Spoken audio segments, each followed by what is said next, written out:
Good morning, guys.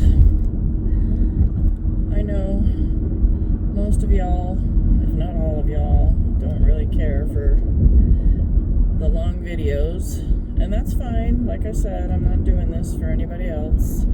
This morning, I think I just feel like talking, so I'm gonna talk, and I'm quite possibly gonna post it, and nobody's gonna watch it, but that's okay because I got to talk and I got to get some stuff out there. And I guess it kind of is a good morning. I don't know. It's Monday. I had the weekend that I didn't have to go anywhere. My daughter was off, but this morning she had to come to work. So I had to get my lazy butt out of bed, even though I didn't want to.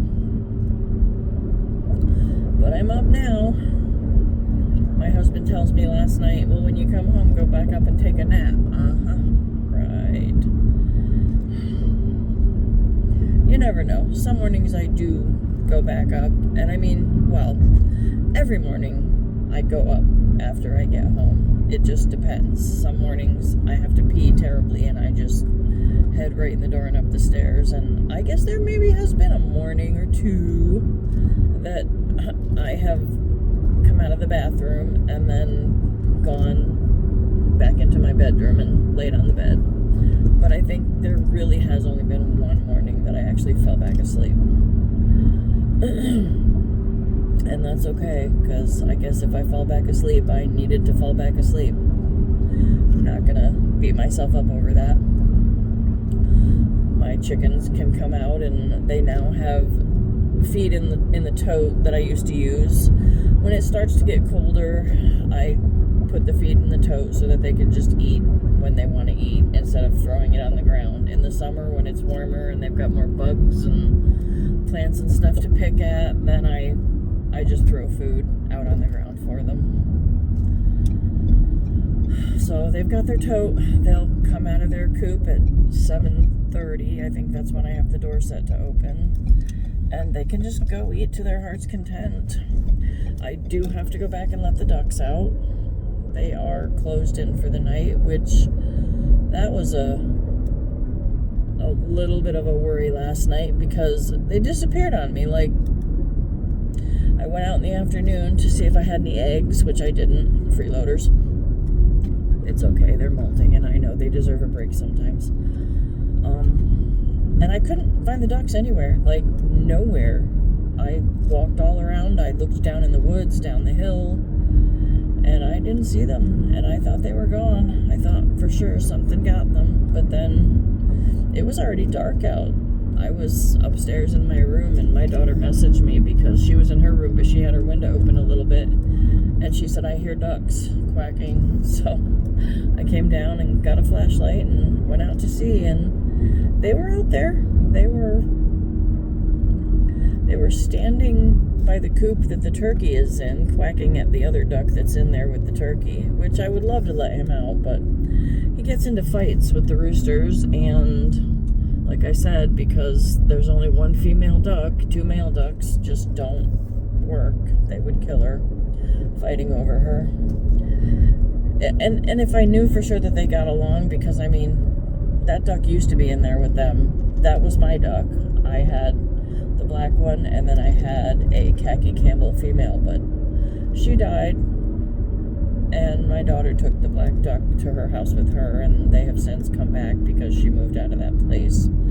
So I've tried letting him out, and I know for a fact that they do not get along. I've tried it several times. I've tried mediating and waiting a bit. I've sat out there just to see if maybe it's just oh hey, I'm tired of being in this little coop, and now I'm gonna fight with you because I'm out, but I'll leave you alone soon kind of thing. No, they never quit. So for their safety, I'm just gonna keep him in with. He's kind of bonded with Theo anyway, so I don't think he's bothered by being in there. And every now and again, instead of letting the two runner ducks out, I leave them in and I let him come out so that he could go get in the little pond there, because they do get in there occasionally, not often, but I know he needs to be able to, get his feathers wet. I know that's a necessity for ducks. So I generally take turns. I mean, there will come a point where I will stop letting the ducks come out into free range too. The chickens too, probably. I mean, in the winter when things are hungry, they are looking for things to eat more often, and I think there's more of a chance for them to get grabbed. So yeah, there probably will come a point where I just won't let anybody out of their runs. I'll just keep their tote full of food, and they'll just have to be a little bit bored in there, because I'm sure they are. Anyway, I guess I've gotten a few things accomplished outside, and I've gotten some things accomplished inside. I don't feel like I'm ever going to be done with inside, and yesterday I kind of had a meltdown over my dishes and my sink not draining, and that's just one of those things that I really do just feel like I'm stuck like that. I don't know. It's funny because, you know, most people would hire a plumber, come out, fix your drain, but while my husband often has extra money, he doesn't have that much extra money. And it might come to a point where I say, hey, instead of buying me other little things that you hear me mention that I need, that is just me talking, it's not. If there's something that I absolutely need and I can't do without it, I will say, hon, I need you to buy me this. Can you swing it? If I just say, ooh, that's really cool, I'd like one of those, that doesn't mean buy it for me. But that's what he does, and I love the man for it. I cannot complain because he wants me to have everything that I want. It's just very hard to get him to understand that just because I say I want something does not mean you have to jump right that second and buy it for me. Save some of the extra money, because you never know when something might pop up that we have to do, like plumbing, you know. And I know plumbers are expensive, and in general I probably would say no, I don't want to hire a plumber, let's just do it ourselves, especially when it's something like a clog. You would think that would be pretty simple to fix, but I guess sometimes they're not. And I mean, the part about it that stinks is that everything else drains fine. Everything. The toilet's flushed, the bathroom sinks drain. Everything drains fine except for the kitchen sink. So this clog is somewhere between the kitchen sink and where that pipe meets everything else. And it's annoying to know that that's all it is. That's all it is. Just something clogging it. And like I said, could have been me. I really do try hard not to let any grease go down the drain. I try not to let any sourdough remnants go down the drain if I happen to make bread or bagels or something, because I know those things can clog your drain. I mean, I do my best to catch everything, and if I do notice that something got into the sink and possibly went down the drain, like grease, I run hot water and make sure that it's draining. Not now, because like I said, I haven't been able to do that for a year, and it's really getting to me. It's really getting to me to the point where I broke down in tears yesterday because the dishes, the dish pans, and I don't know, just sometimes I feel like I am the only one that does certain things. Like the recycling, everybody wants to recycle, which is fine. I'm not opposed to recycling at all. I would like to put the recycling in clear garbage bags, because it's at the point where I wasn't the one that used to take the garbage down. My son took the garbage down, but he moved out, so he's not there to take the garbage down anymore. So now I have to do it because my husband can't breathe well enough to do so. If I asked him to, he would try like hell, but I'm not going to do that. I am not going to put him through that. I'm not going to say that I'm physically capable, but I'm more physically capable than he is, and I can manage it, and, you know, I'm not going to pass out from lack of being able to breathe, I don't think. I hope. But it used to be a matter of my son would stick the garbage cans in the back of his pickup truck and take them down, and they got picked up every Thursday morning. And then when he would come home from work Thursday, he would grab the empty garbage cans and bring them back up. Well, I don't have room in my car for the garbage cans. They don't fit. Like, I probably could make them fit, but I don't want to. I don't want to deal with that. It's hard enough for me to just pick up a bag of garbage and put it in the back of my car, much less garbage cans. So I just take the bags. I just put the bags of garbage in my car, and then that way I don't have to try to stuff garbage cans in, number one. And number two, I don't have to worry about going back down to get the garbage cans later, because I don't want to touch them any more than I have to. So I just take the bags down. So it's the same thing with the recycling. The recycling is in a tote, and we have to have our house number on it because they have to know whose garbage or recycling they're picking up, because if you're not paying for garbage, then I guess they're not going to pick up your recycling. Recycling is free, but you have to have an account with them for them to pick it up. I think. All I know is that my husband said we have to have the number, the address on the bags so that they know that it's ours, because there were people on the road that had accounts at one point and then stopped, and they don't want to be picking up somebody's garbage that isn't paying for their garbage, which makes sense. It's fine. So I would rather just put the recycling in a clear bag and just take the bag down as well, so that I don't have to go back down and get the tote. Sure, the tote would fit in my car, but that's just something extra that I have to do, and I don't want to. So the recycling doesn't always go. I mean, it doesn't go every week anyway, because it takes a while before the tote fills up, but there was recycling that had been set on top of the freezer in my kitchen because it has to go outside to the tote, and in order for it to go outside, you have to go through the side of the kitchen where my daughter's dogs mostly stay. And my other daughter that I take to work does not like dogs. She's a cat person. She's not a dog person. She does not like them. So she was just setting like her empty orange juice carton and her Dunkin' cups and her soda cans and anything like that on top of the freezer. And that's the spot where I normally put my electric skillet. And I couldn't, because all that shit was there, and I saw it at the same time that I was being overwhelmed by dishes and dish pans and having to dump water, and I lost it, and I started complaining and bitching, and I said, why am I the only one that can take the recycling out to the tote? Anybody is capable of walking out the back door and taking this recycling out to the tote and putting it in the tote, but everybody piles it up here and just leaves it like they expect me to do it. Because honestly, that is how I feel. That is how I feel. Like, if they leave it there long enough, Mom will do it. That's my mindset. And then it hits even harder when I'm in a mood about the sink. So I grabbed it all and threw it in the garbage, and I said, I don't care about recycling. If nobody else can take it outside, then it can just go in the garbage.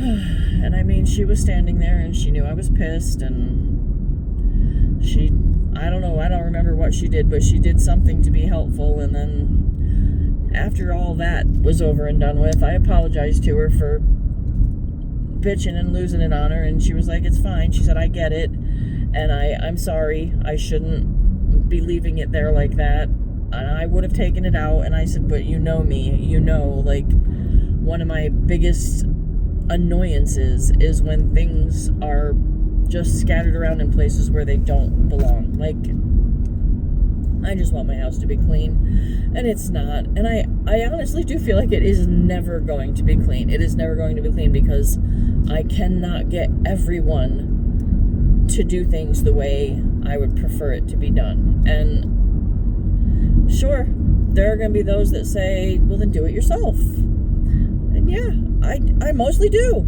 If something isn't the way I want it, or somebody doesn't leave something the way it's supposed to be, I end up fixing it, redoing it, doing it myself. Like, but there comes a point where it just gets to be more than it should have to be. Like, why can't people not be lazy?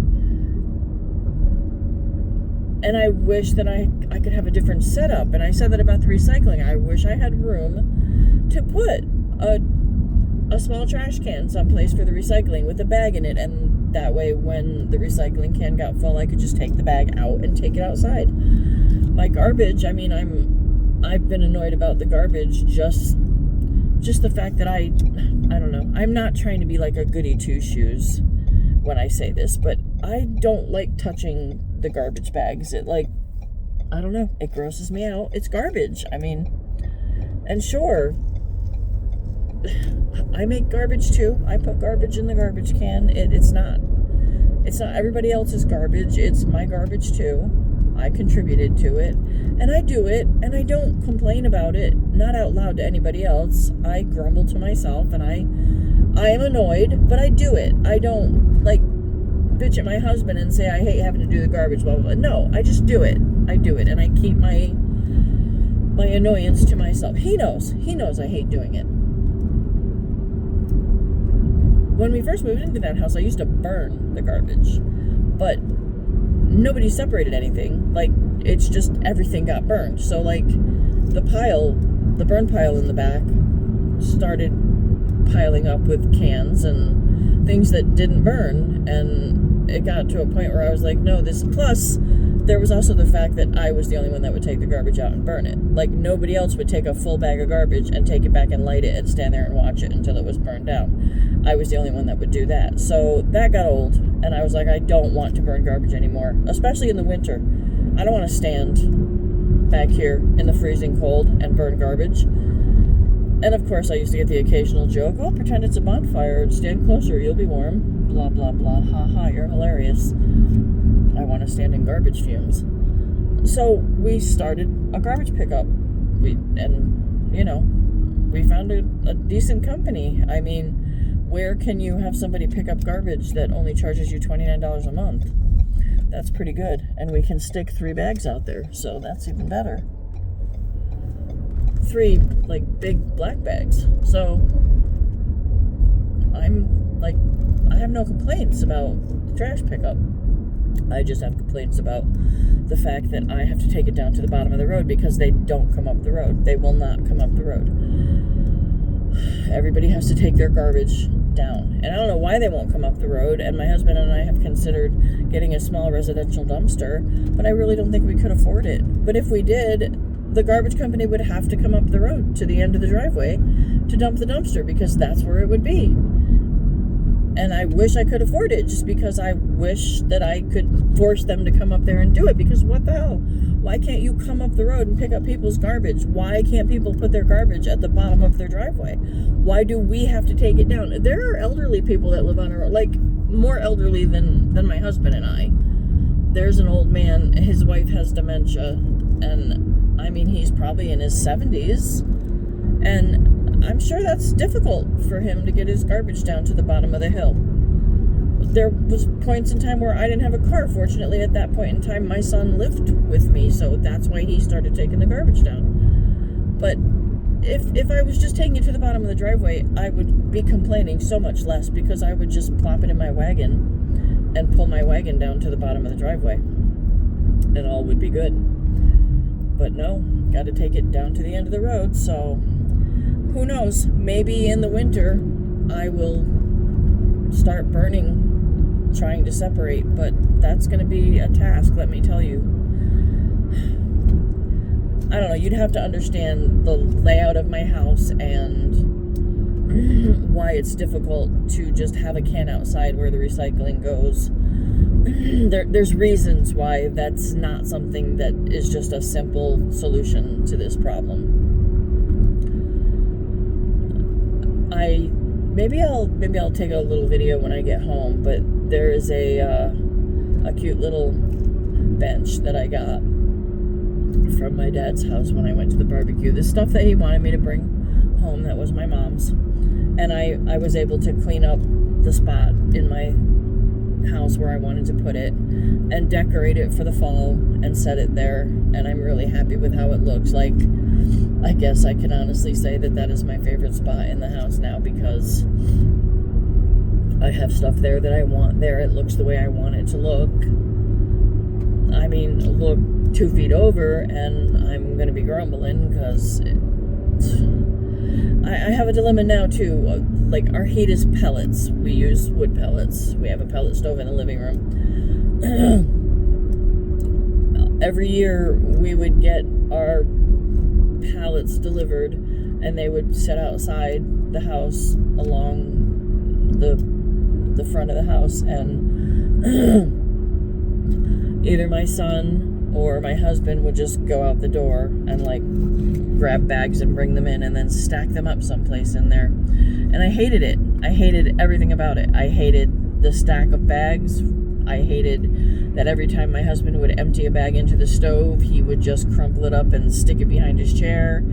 And then he would take the next bags that he emptied and put them in that bag. And he's like, well, it's my garbage bag. But no, it's not your garbage bag. I do not want a bag behind your chair with pellet bags in it. No, put them in the garbage can. Put the empty bags in the garbage can as soon as they're empty. I do not want empty bags all over the living room. I don't want them behind your chair. I don't want them anywhere. Empty the bags and put them in the garbage. And he still doesn't really do it. Last year he emptied them and he would still set them there, and then he had one sitting there leaning against the window, which, if you saw my windows, they're like floor to ceiling windows in my living room. I hate them. It's very hard to watch TV. Yeah, he would just lean a bag against the window that had ashes in it. Like, there's a bucket there. There's a bucket and a shovel. And he'll scoop the ashes out and scoop them into the bucket. And then if the bucket would get full, because he didn't want to bother me and ask me to take the bucket out and dump it, he would just dump them in a bag and then leave the bag sitting there. I'm like, no, just, if I don't notice it, say something to me, because I'm not going to notice everything. I have so much shit to do that I am just not going to notice everything. I'm sorry. I wish I did. I wish I didn't have to make you feel like you had to say something to me, but I'm sorry. I do not see everything that needs to be done as soon as it needs to be done. I'll see it eventually, but if I don't, just say something. I would rather you say something than dump those ashes in a bag. Let me take the bucket out and go dump them in the pile. We make a pile so that if we need to spread some ashes on the driveway in the winter because it's slippery or something, we've got the pile of pellet ashes right there. And I don't know, I guess this is all why sometimes I honestly wish that I could just move into a cute little tiny house and live there all by myself and keep it clean and not wear shoes in the house and know where everything is and not have stuff that doesn't need to be there sitting around. And I don't know. I'm probably being unrealistic, but because it's true, like, you see people that are influencers, I guess that's what you call them. You see their houses and their clean kitchens, and that's not realistic. Whose kitchen is ever spotless? Maybe if you don't use it, sure, but in real life, real people that cook every day do not have spotless kitchens. And I'm not saying that you don't have a clean kitchen, but it's not easy to keep a kitchen spotlessly clean. Like I said, unless you don't cook in it. I don't know. Anyway, my husband ordered me an electric fireplace yesterday because I was complaining again, because when you come down in the morning, my recliner sits where it sits. I can see into my kitchen. That's where the doorway is into my kitchen. And there is a pellet stove in the other side of the kitchen, like on the other side of the island, and the addition part that was built on, I guess, after they built the house, whoever did all that. But that pellet stove doesn't work. The motherboard, there's something wrong with it. My husband's been keeping an eye out for either another pellet stove, or he's been checking on ordering another motherboard. I said that's probably as expensive as a whole new pellet stove. I honestly don't know. So it's usually cooler in the kitchen. Excuse me. There's always cool air just hitting my shoulder when I sit in my chair. And it's annoying. Like, I sit down there and I don't want to be cold from one side. So the pellet stove in the living room is to the left of me and the cold kitchen is to the right of me. And I'm never comfortable. And in the winter, I like to be warm. So I kept saying that I would love to have an electric fireplace. Like, I would love to have a real fireplace, but obviously that can't happen because I don't have a fireplace. It's not like I can just say, ooh, let's put a fireplace in. No, it doesn't work that way. So we've had like little electric heaters. I have a little electric heater that did used to have like a flame effect in it, but the bulbs blew out and we just never replaced them. So it still puts off heat, but there's no flame. But I love that ambience. I love a fireplace. I love how it looks. I love to sit there and watch the fire burning. So an electric fireplace with as realistic as it can get looking logs in it. I've been talking about wanting one for a while. And my husband had said something 2 or 3 different times about, oh, we'll have to look into that. We'll have to look into that. And then I said something yesterday while I was sitting there with a cold right shoulder. Not because we have the heat on, because we don't, but you still feel it cooler coming from that side of the kitchen because I do have that little electric heater that I turn on sometimes in the morning. And it just reminded me that I'm going to sit there in the winter and I'm going to be cold on that side and I'm not going to like it and I'm going to be complaining and I don't want to do that. So we looked and we looked and we looked and we looked and we looked because there are so many of those things to pick from. And I mean, I'm not just going to pick any one, you know. I want one that I like. I want one that looks farmhousey. I'm a farmhousey kind of person. I like stuff like that. Otherwise, I would have just said to my husband, oh, you just pick one that you think I would like. But no, I really don't want to do that. I really don't want to do that at all. So I finally found one that I liked. And he ordered it, and it's supposed to be here Friday, I think. I don't know if... I think they ship them separate. I think the cabinet gets shipped separate from the fireplace insert. So that is something that I have to look forward to. And I'll probably spend the week... I have to move the table that sits underneath where the TV is because that's where the fireplace is going to go. The table that sits there now is a table that my husband's father made when he was still here. And it's beautiful. It's a tile top table and I will never get rid of it. But there's another piece of furniture in the front room. I call it the front room because it's, I believe when we bought this house, it was considered the dining room. Because when we looked at the pictures, that's where the dining room table was. But to me, it's not big enough to be a dining room. It's just a small front room, and I have my china cabinet in there, and plants, and an old wooden high chair that was my mom's with a plant in it, and a roll-top desk that was my mom's that I helped my dad put together when he bought it for her. And I said at that point in time, someday when you guys are gone, I want this desk because I helped put it together and I like it. And after my mom passed away, my dad said, if you want that desk, take it. So I did. So it's in my front room.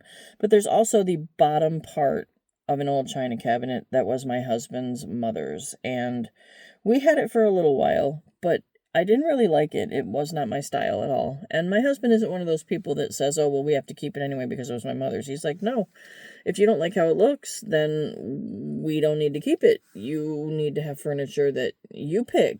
It doesn't matter that it was my mother's. And I said, well, yeah, but if it was my mother's and you didn't like it, you would tell me to keep it. And he said, that's different. You know how men are.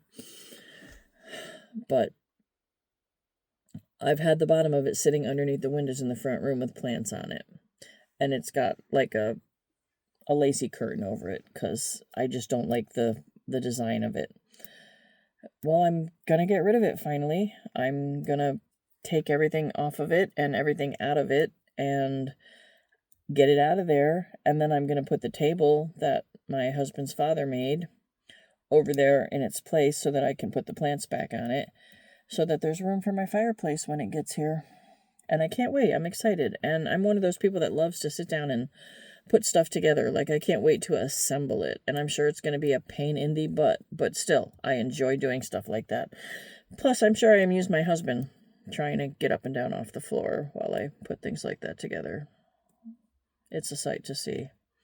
But anyway, I have been babbling on for 30 minutes, and I'm home, and I don't see any chickens, so maybe they're eating at the tote, but I guess I'm gonna go inside and grab the half a loaf of bread that I brought out here yesterday when I was trying to find the ducks and bring it back for them to eat and let them out and make sure Theo and his little crew have some food. And then I don't know what I'm going to do. I don't know what I'm going to do for the rest of the day. I still have leaves to blow off the porch.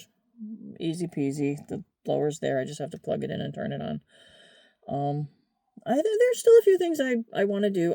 I got my rooster and my windmill moved down to the bottom of my driveway, and I got the bush that was down there at the corner cut down and everything around weed whacked, and it looks better down there. Definitely looks better down there. So I don't know. There's definitely a few things I could do, but I've been in the mood to crochet. I was going to crochet yesterday. I did crochet yesterday, but I did not get started until 2 o'clock in the afternoon because I don't remember. I was distracted doing other stuff.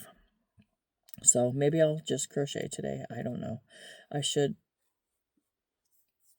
make more chicken butts and get them stocked up and hope that they sell like crazy like they did last year. Fingers crossed. But we'll see. But anyway, like I said, if anybody watches this, thanks for sticking with me this long and listening to me babble and complain, and have a great day. Hope you're staying warm. I'll talk to y'all when I talk to you. Bye.